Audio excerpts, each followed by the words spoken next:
ज्या पद्धतीने आपण यापूर्वी ठाणे जिल्ह्याचे पालकमंत्री असताना प्रत्येक तालुक्यांमध्ये आपण जनता दरबार भरवत होतात, आता यापुढे आपला ठाणे जिल्ह्यामध्ये प्रत्येक तालुक्यामध्ये जनता दरबार भरवण्याचा मनोदय आहे का? हे बघा, पालघर जिल्ह्यामध्ये एक जनता दरबार झाला, नवी मुंबईत काल एक झाला, नवी मुंबईत 2 झाले, ठाणे शहरामध्ये 1 झाला.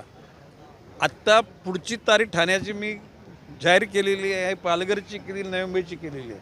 तर फक्त तुम्हाला मी तुम्ही तुमचा व्हॉट्सअप नंबर द्या, त्या तारखा एकूण 1 तालुक्यात मुरबाडला जाईन, शहापूरला जाईन, भिवंडी, कल्याण, अंबरनाथ, बदलापूर, तिकडे वसई, विरार, वाडा, मोकाडा, तलासर, एकूण 1 तालुक्यात नाही. मी पालकमंत्री असताना 15 या जिल्ह्याचा मॅक्झिमम कालखंड सिनियर पालकमंत्री हा गणेश नाईक येतो. 15 वर्ष कोणी पालकमंत्री नाही झालेला आहे. आणि भविष्यकालामध्ये होईल की नाही मला शंका आहे. काय बोलतो मी?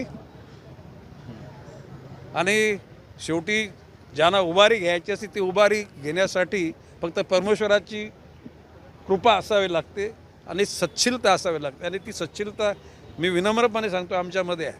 आणि हे महायुतीचं सरकार हे 1 मुख्यमंत्री आणि 2 उपमुख्यमंत्री आणि राहिलेले साधारण म्हणजे 38 मंत्री हे ताकदीनं पुढे सरसावतील आणि राज्याची प्रगती करतील असा विश्वास व्यक्त करतो. हे बघा, कपिल पाटलाला माजी केंद्रीय राज्यमंत्री वगैरे चषक भरण्याची गरज नाही. कपिल पाटील चषक जरी नामनिदान केलं त्याचं म्हणजे टॅगलाईन, तरी कपिल पाटलाला ओळखणारा नुसतं काय म्हणजे ठाणे जिल्ह्यात नाही तर महाराष्ट्राच्या कानाकोपऱ्यामध्ये कपिल पाटलाला ओळखणारे राजकारणातले समाजकारणातले लोक आहेत. ही स्पर्धा 2005 पासून सुरू झाली, 20 वर्ष सुमारे. आणि कणाकणानं ही जी काय इव्हेंट आहे हा कानाकोपऱ्यामध्ये पोचलेला आहे.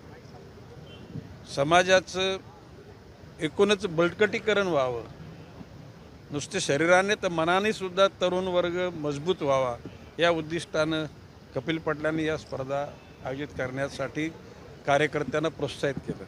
कार्यकर्त्यांनी भावना व्यक्त केली की कपिल पाटलांना पुन्हा तर भविष्यकाल कपिल पाटलांचं हे मी आत्मविश्वास सांगतो. कधीतरी जीवनामध्ये कधीतरी असा एक प्रसंग येतो, कधी अजाणतेपणे आपण बेसावध असताना आपल्याला कोणीतरी धक्का देतो आणि आपण पडतो, पण ते नेहमी पडण्यासाठी नाही. आता कपिल पाटील अलर्ट कॉशियस आहे, सतर्क आहे. आणि कपिल पाटलाच्या पाठीमागे राजकारण एका बाजूला ठेवा, परंतु जी मित्रत्वाचं किंवा एका चांगल्या विचाराचं नातं म्हणून गणेश नाईक ताकदीनं कपिल पाटलाच्या पाठीमागे उभा आहे. जरी राजकारणामधून कपिल पाटलाला जरी काही ठिकाणी अपसेट व्हावं लागलं, परंतु समाज जीवनामध्ये कपिल पाटलाचा जो कद म्हणजे त्याचा जो एकूण उभारी उंची ती कायम राहील. आणि ती कायम राहण्यासाठी गणेश नाईक कपिल पाटलाच्या समवेत राहील. ABP माझा, उघडा डोळे बघा नीट.